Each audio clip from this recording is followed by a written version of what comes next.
Hello बच्चों, कैसे हैं आप लोग। आज हम आपके लिए क्या लाए हैं तो क्लास 12 के लिए मॉडल सेट लाए हैं। बिहार बोर्ड के द्वारा जो दिया गया है मॉडल सेट, उसके सारे प्रश्न उत्तर को आज हम लोग देखेंगे 2025 के लिए।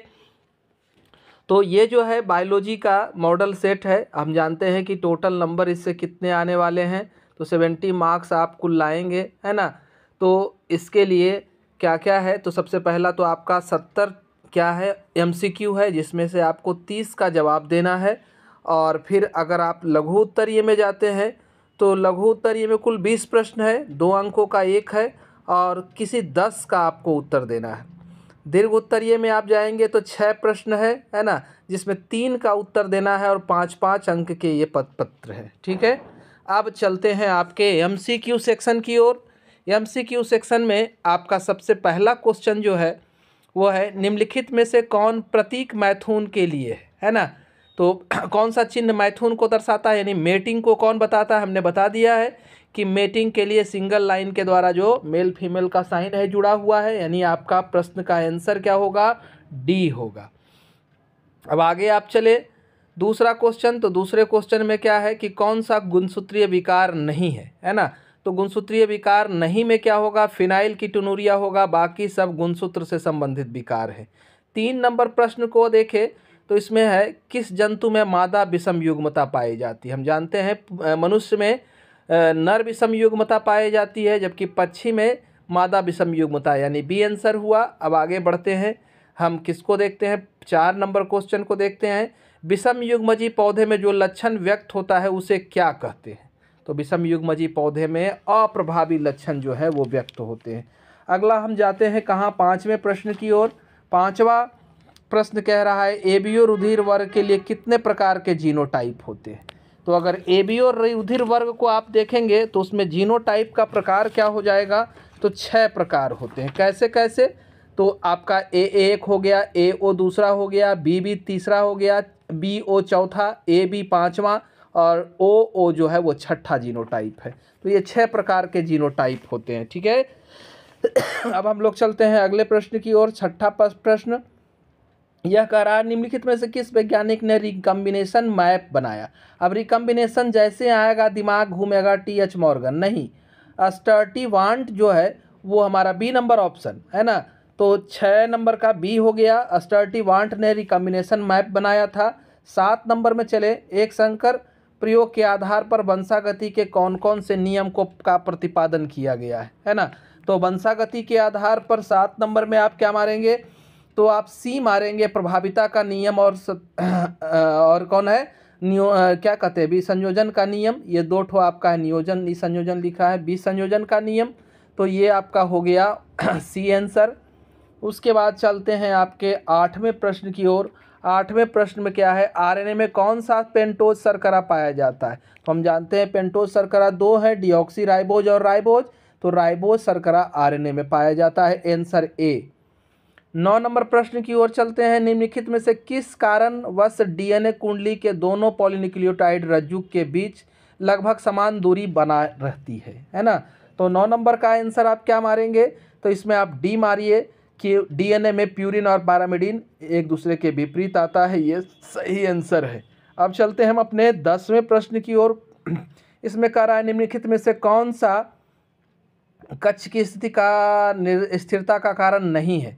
मतलब इसका इंग्लिश देखें, which of the following is not the reason of stability of DNA, है ना। मैंने डीएनए स्थिरता का कारण नहीं पूछ रहा है ना। तो बड़ा उल्टा पुल्टा प्रश्न का आंसर है इसमें 10 का बी में, कि डीएनए के दोनों रज्जु के एक दूसरे के पूरक होते हैं, नहीं, है ना। तो 10 का आप मारेंगे क्या, डीएनए मरम्मत संभव है, ये वाला गलत है ना, कारण नहीं है। डीएनए में प्रत्येक न्यूक्लियोटाइड विशेष पेंटोज शर्करा 2 हाइड्रोक्साइल के साथ जुड़े होते हैं, यूरासिल के स्थान पर थाइमिन होता है, ये सब तो सही है। तो आपका आंसर क्या हो गया, बी नंबर हो गया। अब चलते हैं 11वें प्रश्न की ओर। 11वां प्रश्न कर रहा है, एक विशेष भौगोलिक क्षेत्र जिसमें विभिन्न प्रजातियों के विकास का प्रक्रम एक बिंदु से शुरू अन्य भौगोलिक क्षेत्रों के तक प्रसारित होने को क्या कहते हैं। तो इसे आप अनुकूली विकिरण कह सकते हैं, आंसर सी होगा। 12 नंबर चलते हैं, तो 12 नंबर में क्या होगा, कौन सा कथन जीवन उत्पत्ति के बारे में असत्य है। बड़ा ध्यान से देखना है ना। तो कौन सा कथन असत्य कह रहा है? तो आप 12 नंबर में यहाँ पर क्या करना है आपका, तो मिलर ने जो प्रयोग किया था, मिलर सारा चीज़ तो लिया था लेकिन मिलर ऑक्सीजन नहीं लिया था, है ना। मिलर लिया था अमोनिया लिया था, मीथेन लिया था, हाइड्रोजन लिया था, जल लिया था, ऑक्सीजन नहीं लिया था। डी ऑप्शन है। अब आगे चलेंगे 13 नंबर प्रश्न को, निम्नलिखित में से किसके द्वारा डी यानी अंगुली छाप तकनीक का प्रारंभ किया गया? तो भारत में आपका लालजी सिंह है, लेकिन अंगुली छाप की शुरुआत किसने की थी? तो अलेक्स जेफरे ने की थी। 14 नंबर प्रश्न की ओर चलते हैं। किस स्थल पर दमनकारी प्रोटीन लैक ऑपेरॉन से बनता है ना। तो इसमें आपका आंसर क्या होना चाहिए? तो ऑपरेटर रीजन, है ना। 14 नंबर में क्या मारेंगे? Operator region. 15 में चलते हैं। किसने पेनिसिलिन की पुष्टि एक शक्तिशाली प्रभावशाली एंटीबायोटिक के रूप में की? खोजा था अलेक्जेंडर फ्लेमिंग, लेकिन इसको सब बताया कि शक्तिशाली प्रभावशाली है। 1945 का विश्व युद्ध जो हुआ था उसके लास्ट में इन्होंने इसका प्रयोग भी किया, अर्नेस्ट चैन और हार्वर्ड फ्लोरे। ए आंसर होगा। अब आगे चलते हैं 16 नंबर प्रश्न की ओर। 16 नंबर क्या कह रहा है कि कौन सा साइट्रिक अम्ल का उत्पादन करता है ना। तो साइट्रिक अम्ल का उत्पादन जो है एक कवक करता है जिसका नाम है एस्परजिलस नाइगर। अब 17 नंबर प्रश्न की ओर चलते हैं। तो कौन सा कथन स्ट्रेप्टोकाइनेज के बारे में गलत है? स्ट्रेप्टोकाइनेज क्लॉट बस्टर है, थक्का स्फोट के लिए किया जाता है, दूसरा यह प्रतिरक्षा निरोधक के रूप में कार्य करता है है ना। और तीसरा क्या है? स्ट्रेप्टोकोकस के द्वारा उत्पन्न होता है, यह एक एंजाइम है। एंजाइम तो है ही। तो ये जो बी नंबर ऑप्शन है आपका ये गलत है, प्रतिरक्षा निरोधक के रूप में कार्य करता है। 17 का आपका क्या हो गया? बी हो गया। अब 18वें नंबर पर चलते हैं। ट्राइकोडर्मा के बारे में गलत कौन है? ट्राइकोडर्मा के बारे में गलत ये है कि ये मुक्त जीवित है, ये तो सही है, यह मुक्त जीवित जीवाणु है। ट्राइकोडर्मा कवक है ना, तो ये मुक्त जीवित जीवाणु लिखा है। चलिए आगे बढ़ते हैं आगे हम लोग अगले प्रश्न की ओर चलते हैं। आपका 19 नंबर क्या कह रहा है? कौन सा कवक माइकोराइजा बनाता है? ग्लोमस जो है माइकोराइजा बनाता है, ट्राइकोडर्मा नहीं, ईस्ट नहीं, पेनिसिलिन नहीं। अब अगले चलते हैं 20 नंबर प्रश्न की ओर। रक्त परिसंचरण की खोज किसने की? हम लोग बचपन से पढ़े है ना, 7 क्लास से। विलियम हार्वे इसका खोज किया था। अब आगे चलते हैं 21 नंबर कौन सा कथन हीरोइन के बारे में असत्य है ना। तो हीरोइन के बारे में 21 नंबर को देखें। 21 नंबर में इसे कोक भी कहा जाता है, ये गलत है। बाकी अब साधक है, डिप्रेसेंट है, सही है। नाक द्वारा सांस से लेकर इसको टीके के द्वारा लिया जा सकता है। मॉर्फिन के एसिटिक्लिन से पाप सब सही है। आगे बढ़ते हैं 22 नंबर में। मैलिग्नेंट ट्यूमर से निकला हुआ कोशिका का रक्त के द्वारा दूर दराज स्थल पर पहुंचना क्या कहलाता है? तो लसिका या रक्त के द्वारा ही ये पहुंचता है ट्यूमर मैलिग्नेंट, तो इसको मेटास्टेसिस कहते हैं, फैलने को। आगे 23 नंबर क्वेश्चन में चले जाते हैं कि कौन सा कथन एड्स के बारे में असत्य है ना। तो एड्स के बारे में कौन सा कथन असत्य है? तो 23 का आपका आंसर हो जाएगा सी। HIV से संक्रामक एवं एड्स के लक्षण प्रकट होने के बीच हमेशा समय अंतराल होता है, कभी कभी जल्दी भी प्रकट हो जाते हैं। बाकी विषाणु से होता है, वायरस भी का नाम भी सही है। और एड्स में संक्रमित व्यक्ति बी लसिका की संख्या में उत्तरोत्तर कमी खा जाता है, उसको नष्ट कर देता है, तो कमी तो आएगी ही। आगे चलते हैं 24 नंबर प्रश्न में। तो 24 कह रहा है किस संघ में लसिका का प्रतिजन के साथ पारस्परिक क्रिया होता है? प्राइमरी लिम्फोइड ऑर्गेन में। सी नंबर आंसर, प्राथमिक लसिकामय अंग। 25 नंबर में चलते हैं। कौन सा एक स्व प्रतिरक्षा रोग है? 25 नंबर ए है रूमेटॉइड अर्थराइटिस। टाइफाइड नहीं है, इसमें हमारे प्रतिरक्षा तंत्र हमारे शरीर के अंगों पर काम करके उसे नष्ट करते हैं ना, तो ये है। अब अगला 26 नंबर में जा रहे हैं। दुग्ध स्राव के प्रारंभिक दिन के दौरान माँ के स्रावित कोलेस्ट्रम में किस एंटीबायोटिक की मात्रा ज़्यादा होती है एंटीबॉडी की? तो IgA पाया जाता है। ये आपका है 26 नंबर। IgA क्या नंबर है, क्या ऑप्शन है 26 का? ए है, ठीक है। आगे 27 नंबर कौन सा युग्म गलत है? अमीबिक पेचिस एंटामोबा हिस्टोलिटिका से होता है। उसके बाद जो है अस्केरियसिस अस्केरिस लुम्ब्रिक्वाइड से होता है, सही है। फाइलेरिया बुंचेरिया बैंक्रॉप्टी है ना, या मेलाई से होता है, सही है। और तीसरा डी है राइनो वायरस से निमोनिया होता है, ये गलत है आपका, है ना। डी नंबर आंसर है। अब आगे 28 नंबर क्वेश्चन की ओर जाते हैं। तो 28 क्या कह रहा है? टाइफाइड के बारे में असत्य कथन। टाइफाइड बैक्टीरिया से फैलता है, साल्मोनेला टाइफी से, और ये कह रहा है विषाणु के द्वारा होता है, यही गलत है। अब आगे चलते हैं 29 नंबर में कपास के मुकुल कृमि का नियंत्रण करने वाले प्रोटीन जीन कौन कौन होते हैं? क्राई प्रोटीन होते हैं, क्राई जीन होते हैं। तो कौन सा क्राई जीन होगा? कै नंबर पर चल रहा है? 29 नंबर। तो क्राई फर्स्ट AC और cry second AB, D number answer है। अब आगे बढ़ रहे हैं 30वें प्रश्न की ओर। कौन परिपक्व इंसुलिन में नहीं होता है? तो परिपक्व इंसुलिन में कौन नहीं होता है? तो आपका जो है पेप्टाइड पॉलीपेप्टाइड C नहीं होता है, ठीक है। A और B होता है, सिर्फ 2 चेन मिलके बनाते हैं, C रिमूव कर दिया जाता है। प्रो इंसुलिन में ये पाया जाता है। 31 नंबर प्रश्न, कौन सा प्रतिजन पारस्परिक क्रिया के सिद्धांत पर आधारित है ना? एंटीजन एंटीबॉडीज इंटरैक्शन पर कौन सा? एलिसा, एंजाइम लिंक्ड इम्यूनोसॉर्बेंटेज से, बी नंबर आंसर। 32वां प्रश्न, तंबाकू में मेलाडोगाइन्स इनकॉग्निटा के संक्रमण को रोकने हेतु किस तकनीक का प्रयोग करते हैं? तो 32 नंबर में आप क्या मारेंगे? 32 का B होता है, RNA इंटरफेरेंस। अब चले 33 नंबर में, गोल्डन राइस में कौन सा विटामिन होता है? तो विटामिन A पाया जाता है, D नंबर। अब आगे चलते हैं 34वें प्रश्न की ओर। 34वें प्रश्न में क्या कह रहा है? जब बहुत कम संख्या में जीवाणु या विषाणु किसी संक्रमित में हो तो उसकी पहचान किस तकनीक से आप करेंगे? 34 का आंसर में आप C मारेंगे, PCR तकनीक के द्वारा। 35 नंबर प्रश्न, प्रथम पुनर्योगेज DNA के निर्माण किस जीवाणु के प्लाज्मिड का उपयोग किया गया था? सबसे पहला जो बनाया गया था उसमें E. coli लिया गया था, C नंबर आंसर। 36वां प्रश्न, C, कौन सा संवाहक के साथ जोड़ने का कार्य किस एंजाइम के द्वारा होता है? तो हम जानते हैं संवाहक को जोड़ने के लिए रिस्ट्रिक्शन पॉलीमरेज का यूज करते हैं, है ना। अब आगे चलते हैं 37वां प्रश्न। 37वां में क्या है? तो 37वां में कौन सा प्रथम प्रतिबंधन इंडोन्यूक्लिएज? तो HindII जो है प्रथम प्रतिबंधन इंडोन्यूक्लिएज है ना। HindII कौन सा ऑप्शन है आपका?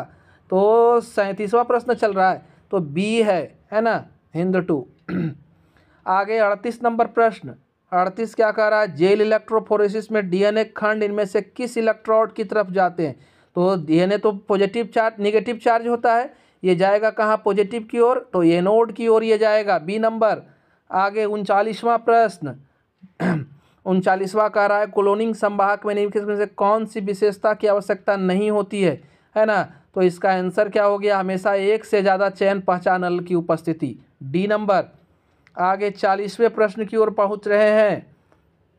40वां का, किसका प्रयोग जंतु कोशिकाओं में वांछित जीन को ले जाने में होता है? 40 नंबर का आपका आंसर है रिट्रोवायरस को भी हम लोग प्लाज्मिड के तौर पर यूज कर सकते हैं। एगारोबैक्टीरियम टुमिफेसिंस को, जीनगन मेथड को, यानी बाहरी DNA को प्रवेश कराने के लिए, D आंसर होगा 40 का। 41वां, जीवाणु कोशिका में DNA प्राप्त करने के लिए किस एंजाइम का प्रयोग करते हैं?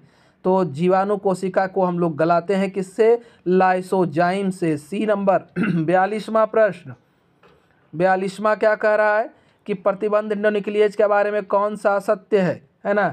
तो 42वां में आपका सत्य कथन जो है, प्रतिबंधन इंडोन्यूक्लिएज DNA के प्रवर्धन के लिए उपयोगी होता है, जबकि DNA रेस्ट्रिक्शन का काम है DNA को काटना, खास स्थल से काटना, है ना, पैलिंड्रोमिक अनुक्रम को पहचान करके काटना। तो D इसका गलत आंसर है।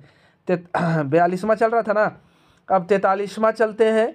43वां का है, उस अलैंगिक प्रजनन को क्या कहते हैं जो लैंगिक का नकल करता है? असंगजनन, B आंसर होगा। आगे 44वां चल रहे हैं। 44वां में किस फल को के विकास में पुष्पासन की भूमिका नहीं होती है? माने फॉल्स फ्रूट के बारे में पूछ रहा है कि फॉल्स फ्रूट कौन नहीं है? तो ये टमाटर हो गया आपका। आगे चलते हैं 45वां नंबर में, किस बीज में भ्रूणपोष पूरी तरह से विकासशील भ्रूण द्वारा नहीं उपयोग किया जाता है ना। तो कंफ्यूजिंग क्वेश्चन है। मटर, सेम, मूंगफली, कुछ भी नहीं दिया आपका। जो आप भ्रूणपोषी जीव पढ़े थे उसमें से किसी को नहीं दिया। किसने लिखा? तो नारियल। हम लोग पढ़े थे लिक्विड इंडोस्पर्म के बारे में, किसमें लिक्विड इंडोस्पर्म पाया जाता है? तो नारियल, आंसर D होगा, नारियल। 46वां प्रश्न, कौन सा जोड़ा गलत है ना। युग्मनज से भ्रूण बनता है। युग का प्लांट जो है वो कीट की प्रजाति कह रहा है, शलभ की प्रजाति कह रहा है। सक्कुटेलम घास परिवार का बीज पत्र है, सही है। भ्रूण 2 या 3 कोशिकीय हो सकता है। एक ये जो युक्का तो प्लांट है भाई, है ना, तो ये सी नंबर गलत है आपका। 47 चलते हैं। किस जलीय पौधे में परागण जल के द्वारा नहीं होता है, किसमें नहीं होगा ये बताना है। तो 47 में जो है आपका सी है, वाटर हाइकिंथ बताना है। आगे चलते हैं 48वें प्रश्न की ओर। एक पादप के एक पुष्प के परागकण दूसरे पुष्प के वर्तिकाग्र तक स्थानांतरण क्या कहलाता है ना। तो परागण का 3 मेथड हम लोग पढ़े थे, गाइटनोगैमी, जेनोगैमी और क्या 3 को पढ़े थे, है ना। तो यहाँ पर आपका जो है ऑटोगैमी, है ना। तो यहाँ पर हमारा जो होगा 48वां आंसर वो ए है, सजात पुष्प। उसी पुष्प पर गिर रहा है, सेम प्लांट लिखा हुआ है नीचे, क्वेश्चन इंग्लिश में भी पढ़े। 49वां प्रश्न को देखें। कौन सा कथन मनुष्य के वृषण के बारे में असत्य है। 49वां में है आपका, तो कौन सा गलत है। तो गलत होने का है, ये उधर गुहा के बाहर है, सही है। स्क्रोटम में होता है, सही है। स्क्रोटम में होने की वजह से वृषण का तापमान ज़्यादा रखने में मदद कर। देखिए हम लोग जानते हैं कि शरीर से तापमान कितना 2 से 3 डिग्री कम होता है, तो ये गलत है, सी नंबर। अब आगे बढ़ते हैं 50वें प्रश्न की ओर। कौन सा युग्म गलत है। नरजनन कोशिका, स्पर्मेटोगोनिया, है ना। अब 50वां प्रश्न देख रहे हैं, तो इसमें गलत जो है हृदय का निर्माण सगर्भता के दूसरे तिमाही के अंत में। दूसरा तिमाही मतलब समझ रहे हैं, 6ठा महीना में, हृदय पहला महीना में ही बन जाता है, तो ये गलत है। 51वां का देखे, 51वां का क्रम बताना है। तो 51 में क्या होगा, पहले शुक्रजन, प्रथमी शुक्र कोशिका, द्वितीयक शुक्र कोशिका, शुक्र पूर्व कोशिका, शुक्राणु, spermatogonia, primary spermatocyte, secondary spermatocyte, spermatid और स्पर्मेटोजोआ। ए आगे चलते हैं 52वें प्रश्न की ओर। प्रथम रजो चक्र को क्या कहते हैं। तो इसे क्या कहते हैं, मीनार्च कहा जाता है, रजो दर्शन। 53 नंबर प्रश्न। 53 क्या कह रहा है, किस प्रयोग में भ्रूण में होने वाले विभिन्न अनुवांशिक विकार उपस्थिति का पता लगाने में किया जाता है। एमनियोसेंटेसिस के द्वारा भ्रूण बढ़िया से विकास कर रहा है, जेनेटिक रोग तो नहीं है, इसका पता लगाते हैं। क्या करते हैं, एमनियोटिक द्रव्य को बाहर निकाल के उसका क्रोमोजोम पैटर्न का अध्ययन करते हैं। 54 नंबर प्रश्न। कौन देश आबादी के बढ़ने का कारण नहीं है, बढ़ने का कारण नहीं है ना। तो नहीं में आपका क्या हो जाएगा, आपका हो जाएगा रैपिड ये डी सहायक जनन प्रौद्योगिकी, ART असिस्टेंट रिप्रोडक्टिव टेक्नोलॉजी, है ना। सहायक जनन प्रौद्योगिकी का कोई मतलब नहीं है।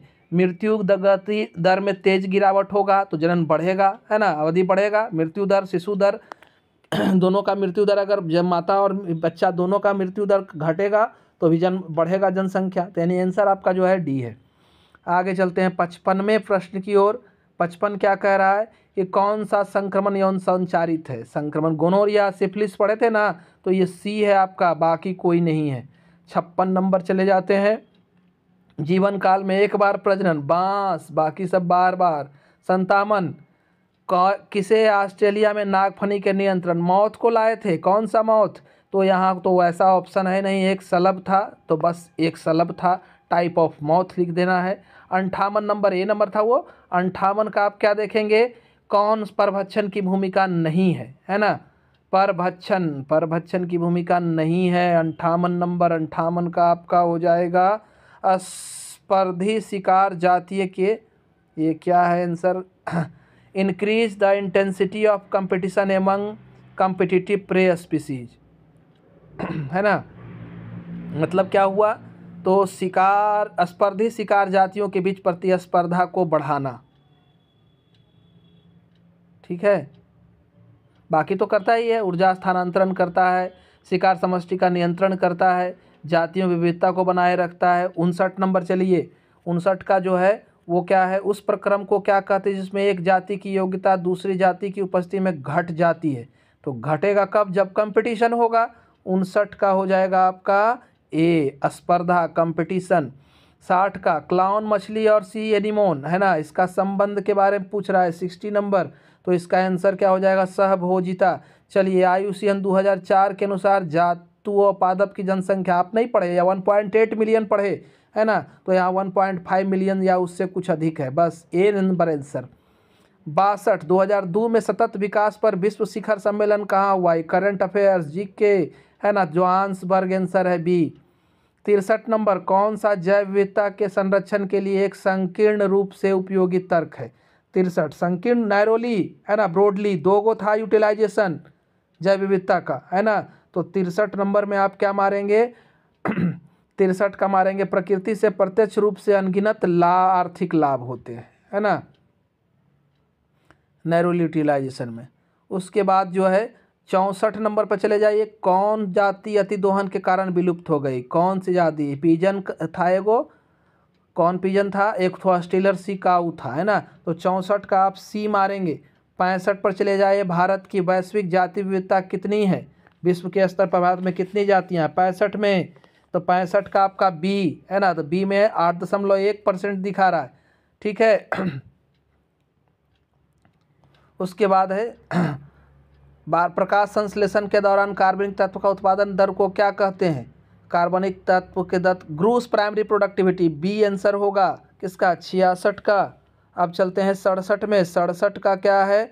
67 का सी होगा, है ना, उपचय। एक मिनट, कौन सा प्रक्रिया? हाँ, उपचय, खंडन, फ्रेगमेंटेशन पढ़े थे, लीचिंग, ह्यूमिफिकेशन पढ़े थे। तो आगे चलते हैं, पौधे प्रकाश संश्लेषण विकिरण का कितना प्रतिशत ग्रहण करते हैं? तो 68 का आपका जो हो जाएगा 10% ग्रहण करते हैं, सी, है ना। जितना सूर्य का प्रकाश आता है उसका 50% पौधा पर गिरता है, 50% का 10% ये एब्जॉर्ब करता है ना। आगे 69 का चले, 69 का क्या होगा? अपर्ध क्षार श्रृंखला, है ना। तो डिकम्पोजर श्रृंखला में कौन होता है पदार्थ? तो मृत कार्बनिक पदार्थ, बी आंसर होगा। और 70 में आप चले जाएँ, 70 में क्या है? तो 70 में क्या क्वेश्चन पूछ रहा है? सहेली के बारे में गलत पूछ रहा है। तो महिला के लिए गर्भ निरोधक है, सही है। गैर स्टेरॉयडल है, सही है। हफ्ते में एक बार ली जाने वाली गोली, सही है। 21 दिन में लगातार, ये डी नंबर गलती है ना। तो ये आपका MCQ सॉल्व हो गया। आगे अगर आप चाह रहे हैं तो हम चलते हैं कहाँ? इसके लघु उत्तरीय प्रश्न को देखते हैं। लघु उत्तरीय प्रश्न क्या कह रहे हैं, है ना। लघु उत्तरीय प्रश्न को भी हम लोग थोड़ा देख लेते हैं क्या इनका आंसर है। पहला क्वेश्चन क्या है? पवित्र उपवन क्या है? वे कहाँ पाए जाते हैं? इनका क्या महत्व है? तो पवित्र उपवन क्या है? पवित्र उपवन के बारे में आपका आंसर देखिए, यहाँ MCQ का दे भी दिए हैं सारा, ठीक है। MCQ का सारा आंसर आप देख सकते हैं कि यहाँ दिया हुआ है, ठीक है। स्क्रीनशॉट ले ले। उसके बाद है पहला क्वेश्चन जो था पवित्र उपवन वाला। तो हम जानते हैं जंगल में बहुत सारे आदिवासी रहते हैं, वो जंगली क्षेत्र के कुछ हिस्से को संरक्षित कर देते हैं, उसकी पूजा करते हैं, वहाँ से नीचे गिरे हुए पत्ते तक नहीं उठाते हैं, पेड़ की टहनी नहीं काटते हैं, है ना। तो यहाँ पर क्या होता है? जैव विविधता संरक्षित हो जाता है, लाभ इसका हो गया। और क्या है? ये कहाँ है? तो कर्नाटक, महाराष्ट्र, राजस्थान के आसपास ये है ना। अब दूसरे प्रश्न को आप देखें। दूसरे प्रश्न में क्या है? ऊर्जा के पिरामिड की व्याख्या करें। तो एनर्जी का पिरामिड, हम जानते हैं कि ऊर्जा का पिरामिड ही ऐसा पिरामिड है जो हमेशा कैसा होता है? सीधा होता है ना। 2 नंबर का प्रश्न, ज़्यादा नहीं लिखना है। खास श्रृंखला में इसका उपयोग एक जीव से दूसरे जीव में ऊर्जा गणना के लिए होता है। पिरामिड के निचले भाग में ऊर्जा सबसे ज़्यादा, यानी उत्पादक में सबसे ज़्यादा, फिर उससे कम प्राथमिक उपभोक्ता में, फिर द्वितीयक उपभोक्ता में, फिर तृतीयक उपभोक्ता में घटता जाएगा। सर्वाहारी में सबसे कम ऊर्जा का स्तर होगा, है ना। ऊर्जा का प्रवाह हमेशा कैसा होगा? सीधा होगा। अगला प्रश्न आपका है, क्या है? क्या नंबर? तो आपका, चलिए आगे बढ़ते हैं, पहले देख ही लेते हैं। सहोपकारिता क्या है? उदाहरण के साथ व्याख्या। सहोपकारिता आपसे पूछ रहा है ना। तो सहोपकारिता में दो जीव का संबंध होता है और दोनों को फायदा, म्यूचुअलिज्म। इसका 2 उदाहरण तो एकदम याद रखिए कि उच्च जाति के पौधे और कवक के बीच का संबंध माइकोराइजा हो गया। लाइकेन, कवक और शैवाल के बीच का संबंध। कवक खाना सड़ा गला से लेगा तो शैवाल को भी देगा, और शैवाल प्रकाश संश्लेषण करेगा तो कवक को भी देगा। उसी तरह से कवक जो है सूक्ष्म पोषक तत्व को ग्रहण करके देंगे किसको? पौधे को, बदले में पौधा कार्बोहाइड्रेट देगा। 4 नंबर क्वेश्चन चलते हैं। 4 नंबर ही ना, हाँ। स्पर्धी अपवर्जन नियम, कॉस कॉम्पिटिटिव एक्सक्लूजन प्रिंसिपल, याद है कुछ, है ना। कि अगर किसी क्षेत्र में हम लोग क्या करते हैं कि कंपटीशन अगर बढ़ता है तो कंपटीशन बढ़ने से प्रतिस्पर्धा अगर होती है, मान लो एक ही संसाधन है, घास को खाने वाला बकरी भी है, और क्या है, ये आपका ये भी है, क्या कहते हैं, कछुआ भेड़, एबिंगडॉन टॉर्टोइज, है ना। तो दोनों रहेगा तो क्या होगा कि स्पर्धा होगा, जो कमजोर जाति रहेगा वो विलुप्त हो जाएगा, है ना। जैसे एविंगडॉन गायब हो गया था, बकरी था तो, और जैसे ही बकरी को हटाया गया तो ये जो है फिर से पनपने लगा, है ना। और स्पर्धा से बचने का प्रयास जीव जंतु करते हैं, और इसके लिए जैसे हम लोग देखे थे वार्ब्लर पक्षी को, तो एक ही पेड़ पर रहता था, अलग अलग टाइम इनका प्रयोग करता था भोजन को ग्रहण करने के लिए, है ना। तो ये आपका हो गया ये थ्योरी। अब अगला प्रश्न चलते हैं, हल्का सा दिखा दे रहे हैं, कहाँ मिलेगा, कैसे पढ़ेंगे, फिर विस्तार से आप पढ़ें उसको। प्रतिबंधन एंडोन्यूक्लिएज का नामकरण कैसे होता है, रेस्ट्रिक्शन एंडोन्यूक्लिएज का नाम कैसे रखते हैं। तो नामकरण का सबसे पहला चीज़ क्या है कि आप उसके वंश का नाम रखें, है ना। दूसरा जाति का नाम, पहले जाति फिर वंश, है ना, और फिर क्या, प्रभेद का नाम। जैसे इकोराई है तो इस्चरिचिया कोलाई RI से RY13 इसका स्ट्रेन का नाम है, ठीक है। अब आगे चलते हैं अगले प्रश्न की ओर। तो अगला प्रश्न क्या कह रहा है कि अनुप्रवाह संसाधन से आप क्या समझते हैं, डाउन स्ट्रीम प्रोसेसिंग। जैसे ही हम लोग बायोटेक्नोलॉजी का कोई भी प्रोडक्ट बनाते हैं तो क्या डायरेक्ट बाजार में उतार देंगे उसको, तो उसके पहले जो है, उसके निर्माण के पहले उसका हम लोग लैब में परीक्षण करते हैं कि कितना इसमें उपयोगी चीज़ है, कितना हानिकारक है, कितना फ़ायदा है, कितना घाटा है। किसी कोई भी दूसरा जीव पर ही अगर दवा बनाए हैं, प्रयोग करके देखेंगे कि हाँ सही है या नहीं। टेस्टिंग में वो जब खरा उतरेगा तब उसको बाज़ार में भेजा जाएगा। तो बाज़ार में उतारने से पहले जितना सारा काम होगा उसका, वही डाउन स्ट्रीम प्रोसेसिंग कहलाता है। उसके बाद फिर हम अपने अगले प्रश्न की ओर चलते हैं। तो अगला प्रश्न में क्या है आपका, जैव नहीं नहीं नहीं नहीं नहीं नहीं नहीं नहीं सोमाक्लोन क्या है ना। सोमाक्लोन को देख लीजिए। तो सोमाक्लोन, सोमा बॉडी, क्लोन एक जैसा बॉडी, है ना। तो इसका मतलब हुआ कि उत्तक संवर्धन के द्वारा हम पौधे तैयार करते हैं, ऐसे पौधे तैयार करते हैं जो अपने मूल पौधे के समान हो आनुवांशिक रूप से, है ना। और इसमें क्या क्या करना होता है, पौधा का चयन करेंगे, उसका गुणन कराएंगे, रूटिंग कराएंगे, अनुकूलन देखेंगे कहाँ ये उगेगा, नए पौधे को मृदा में स्थानांतरित करेंगे। इसमें काफ़ी कम समय लगता है और सेम तरह के पौधे प्राप्त होते हैं बिना भिन्नता के। उसके बाद अगला क्वेश्चन हमारा क्या है, तो अगला प्रश्न जो है वो है बायोपायरेसी से आप क्या समझते हैं। तो कोई भी देश का संपत्ति है ना, प्राकृतिक संपत्ति, उससे बिना अनुमति लिए हम लोग उस संपत्ति का प्रयोग करते हैं और उसका कोई भी भुगतान हम उस देश को अगर नहीं करते हैं, है ना, तो यह बायोपायरेसी कहलाता है। जैसे हमारे बासमती चावल हम लोग बरसों से खा रहे हैं, अमेरिका उसका पेटेंट करा लिया, तो ये बायोपायरेसी हुआ। हमारे नीम के औषधीय गुणों का पेटेंट करा लिया अमेरिका, चोरी हुआ, है ना। हमारे हल्दी टर्मरिक के औषधीय गुणों का वो चोरी किया, है ना, अपने नाम से प्रकाशित किया, तो ये भी हम लोग वापस ले चुके हैं, है ना। अगला है उर्णक से आप क्या समझते हैं, फ्लॉक्स। 9 नंबर क्वेश्चन 2 नंबर का ही है। तो हम जब वाहित मल जल उपचार कर रहे थे तो वहाँ पर हमारा जो कचरा कार्बनिक पदार्थ, जीवाणु और कवक का जो गुच्छा जमा हुआ था, उसी को हम लोग क्या कहते हैं, फ्लॉक्स कहते हैं, ठीक है। आगे है अब जैव उर्वरक पर संक्षिप्त टिप्पणी आपको करना है। तो हम जानते हैं कि रासायनिक खाद से हमें हानि होती है, तो उसके जगह पर हम लोग कार्बनिक खाद का प्रयोग करेंगे, गोबर का प्रयोग करेंगे, हरित खाद का प्रयोग करेंगे, जीवाणु, शैवाल जो नाइट्रोजन स्थिरीकरण करते हैं, इनका उपयोग करेंगे। तो यही जैव उर्वरक है। विस्तार से भी इस क्वेश्चन को पढ़ लेना है, डिटेल से भी आ सकता है लॉन्ग आंसर में, फाइनल में। और ये मृदा को बनाए रखता है, पर्यावरण का मित्र है, इससे कोई हानि नहीं होती है ना। तो ये क्वेश्चन हुआ आपका। ठीक है। उसके बाद हमारा कौन बचा, जैव उर्वरक क्या है, हो गया। अब 11 नंबर प्रश्न की ओर चलते हैं। तो 11 नंबर आपका क्या कह रहा है, यहाँ तो ब्लैंक है भाई, तो है इसका आंसर 11 नंबर का। तो क्या था 11 number question, 11 number question cannabinoids से आप क्या समझते हैं ना। तो कैनाबिनॉइड्स के बारे में क्या जानना है, कैनाबिस सैटिवस से हमको ये मिलता है, भांग का पौधा, है ना, ये है। इसको तैयार किया जाने वाला प्लेक्टिव ड्रग है ये, इससे गांजा, मैरिजुआना वगैरह प्राप्त किया जाता है ना। और कई तरह की चीज़ें मिलती हैं, इससे गांजा बनाया जाता है, चरस बनाया जाता है, भांग बनाया जाता है ना। तो ये सब इससे बनते हैं। तो यही इसके बारे में बनाना है, लिखना है। उसके बाद एक सक्रिय प्रतिरक्षा के बारे में जानना है, एक्टिव इम्यूनिटी क्या है।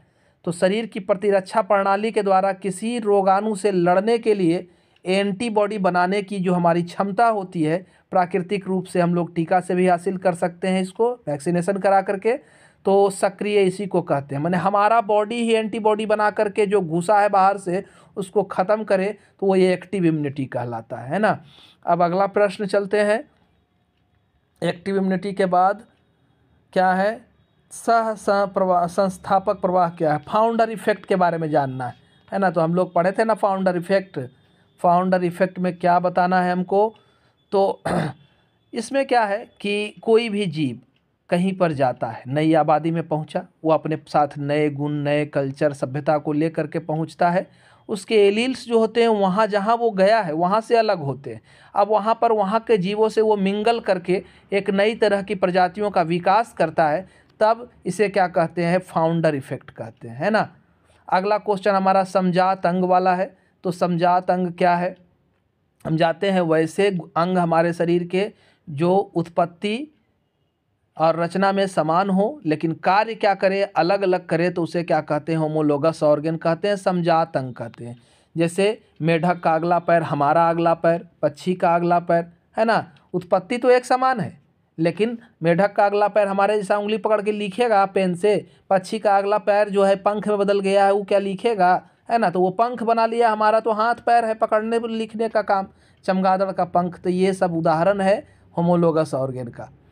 अगला प्रश्न हमारा क्या है, व्यक्त अनुक्रम घुंडी, EST, है ना। इसको आप क्या समझते हैं, तो ये DNA का वह अनुक्रम होता है जो प्रोटीन संश्लेषण के लिए mRNA, मतलब हमारा DNA का लंबा चौड़ा हिस्सा 2.2 मीटर लंबा चौड़ा हिस्सा में वह हिस्सा जो mRNA माने कोडिंग अनुवांशिक कूट का निर्माण करता है, वही एक्सप्रेस सीक्वेंस टैग कहलाता है ना। और ये हमारे शरीर में क्या करता है, कूट लेखन का काम करता है ना। ये है। आगे है हीमोफीलिया बीमारी के बारे में जानना है। तो हीमोफीलिया क्या है, एक वंशागत बीमारी है। 16 नंबर प्रश्न, वंशागत बीमारी है, एक्स क्रोमोजोम में डिफेक्ट के वजह से उत्पन्न होता है और महिलाएं इसकी वाहक होती है। अगर दोनों एक्स क्रोमोजोम पर ये एच वाला हीमोफीलिया वाला कैरेक्टर आ जाए, एलील आ जाए, तब जो है वो महिला मर जाती है, नहीं तो वो वाहक होती है, अपने बच्चों में जो है वो बीमारी देती है। हीमोफीलिया में पुरुष का जो है रक्त ठीक से जमता नहीं है, क्यों, तो उसमें क्लॉटिंग फैक्टर का अभाव हो जाता है। 1 से 12 क्लॉटिंग फैक्टर रोमन में होते हैं, है ना। तो उसका अभाव हो जाता है जिससे खून जमता नहीं है। अब एक क्वेश्चन है, सर्टोली कोशिका का कार्य बताना है आपको। 17 नंबर प्रश्न देखना है। तो सर्टोली कोशिका हम जानते हैं कि हमारे वृषण में पाया जाता है ना। और ये जो है बहुत सारा काम मदद करता है। सबसे पहला तो शुक्राणु जनन की काम में ज़रूरी है ना। इन्हिबिन बनाता है, ये शुक्राणु की अखंडता को बनाए रखता है और ये एंड्रोजन को खींच करके यहाँ लाता है इंटरस्टिशियल सेल में, जिससे कि हमारा क्या होगा, शुक्राणु निर्माण का काम होता है। ये सब काम है इसका। अगला है प्लेसेंटा का काम। तो हम जानते हैं प्लेसेंटा एक अंतःस्रावी ग्रंथि की तरह काम करता है। इसके अलावा बच्चा को, घर में पल रहे बच्चे को स्वस्थ रखता है, उसको ऑक्सीजन उपलब्ध कराता है, भोजन ग्लूकोज वगैरह पहुंचाता है, उसके शरीर का गंदा चीज़ कार्बन डाइऑक्साइड वगैरह को ये फाड़ बाहर निकालने का काम करता है, माँ के रक्त में छोड़ता है ना। ये उसका किडनी का काम करता है, यकृत का काम करता है। प्रसव के समय प्लेसेंटा एंटीबॉडी भी भेजने का काम करता है और कई हार्मोन का स्राव, लैक्टोजेन है ना, HPCG है, ये सब हार्मोन, एस्ट्रोजन, प्रोजेस्टेरोन, सब का उत्पादन भी करता है, इसलिए अंतःस्रावी ग्रंथि कहते हैं। ठीक है। अगला 20 नंबर प्रश्न को हम लोग देखेंगे। 20वां प्रश्न क्या कह रहा है, तो 20वां प्रश्न बहुभ्रूणता से आप क्या समझते हैं ना। इसके बाद लॉन्ग शुरू हो जाएगा। इतना तो बता दिया सारा, लेकिन बनाना आपको कम है ना। 10 ही क्वेश्चन बनाना है उसमें से। तो बहुभ्रूणता को समझना है। बहुभ्रूणता क्या बताता है भाई, बहुभ्रूणता को देखते हैं। तो जब एक बीजांड है और उसके अंदर जो है एक से ज़्यादा भ्रूण उपस्थित हो जाए, अंडाणु लगातार विभाजित कर ले और ज़्यादा भ्रूण बना ले, तो इसे क्या कहते हैं, बहुभ्रूणता कहते हैं। मनुष्य में बहुभ्रूणता के कारण बच्चा जुड़वा पैदा हो सकता है। जनरली जो है नींबू की जाति में बहुभ्रूणता पाई जाती है कॉमन रूप से। कोनिफर्स की बहुत सारी जातियों में भी बहुभ्रूणता पाई जाती है। गेहूँ और धान में भी बहुभ्रूणता की स्थिति पाई जाती है। ठीक है। अगला आपका है क्या क्वेश्चन, लघु उत्तरीय खत्म, दीर्घ उत्तरीय, इसमें से 3 प्रश्नों का जवाब देना है भाई, विस्तार से लिखना है। मैं थोड़ा थोड़ा हिंट कर रहा हूँ इसमें। मेगास्पोरोजेनेसिस क्या है, मेगास्पोर के विकास का वर्णन करें। तो आप चले जाएंगे कहाँ, पौधे में लैंगिक प्रजनन जो है उसी को खोलेंगे और उसमें देखेंगे कि कैसे कैसे परागकण का निर्माण होता है। जो चित्र दिया हुआ है मेगास्पोरोजेनेसिस का, उसको ज़रूर से ज़रूर यहाँ आपको बनाना है ना। और मेगास्पोरोजेनेसिस में मेगास्पोर मदर सेल रहेगा, मेगास्पोर मदर सेल में अर्धसूत्री विभाजन होगा, तब जो है हैप्लॉइड स्पोर का निर्माण होगा, है ना। पूरा दिखा देना है आपको बना करके वहाँ चार्ट से की तरह। 4 पहले बनेगा मेगास्पोर टेट्राड, उसमें से 3 गो नष्ट हो जाएगा, 1 ठो क्रियाशील रहता है ना।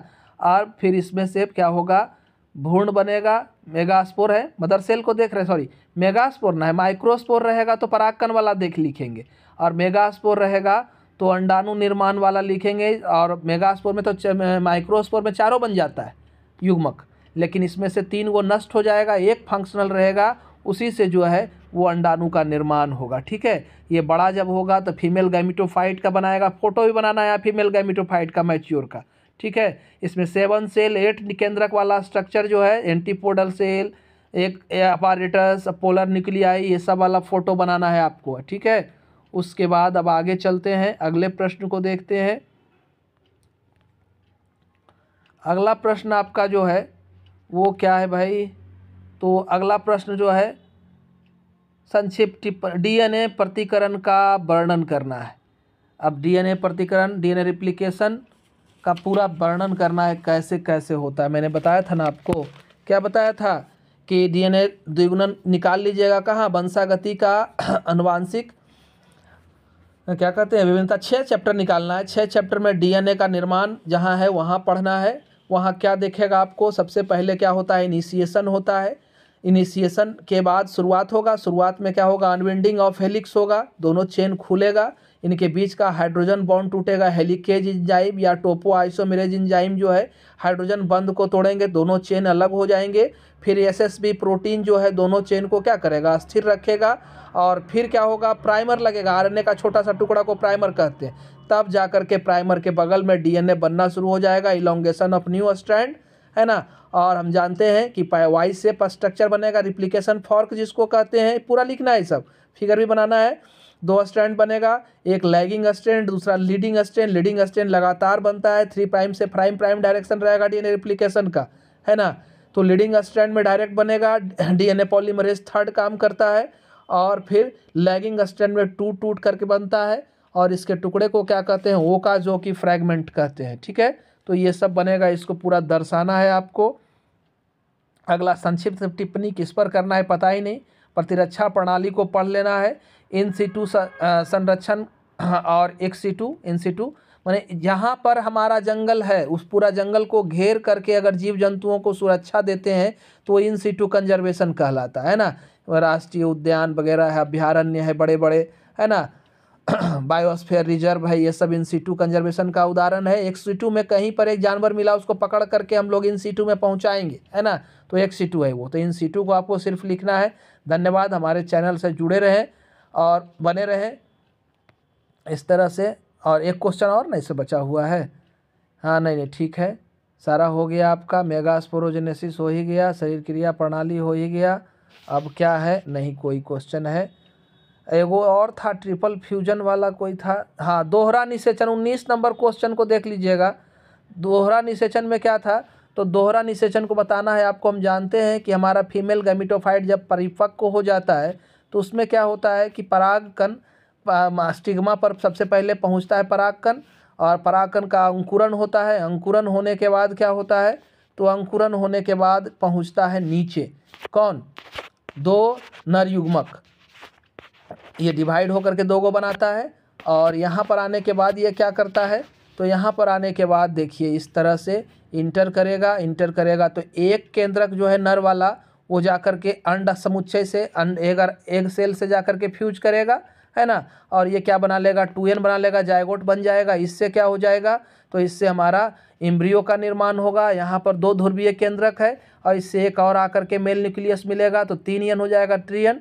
ये जो है भ्रूणपोष का निर्माण करेगा एंडोस्पर्म का, और ये वाला जो है एम्ब्रियो बनाएगा। भ्रूणपोष विकसित हो रहे एम्ब्रियो को पोषण प्रदान करने का काम करता है। ऊपर वाला फिगर क्या है, तो हमारा प्रतिव्यासांत कोशिका है, एंटीपोडल सेल है। तो ये डबल फर्टिलाइजेशन क्यों हुआ, क्योंकि 2 बार नर केंद्रक जुड़ा है, एक बार अंड से और दूसरी बार ध्रुवीय से, तो इसलिए डबल फर्टिलाइजेशन। ट्रिपल फ्यूजन क्यों, तो यहाँ पर 3 केंद्रक मिल रहा है, इस वजह से इसको क्या कहते हैं, ट्रिपल फ्यूजन।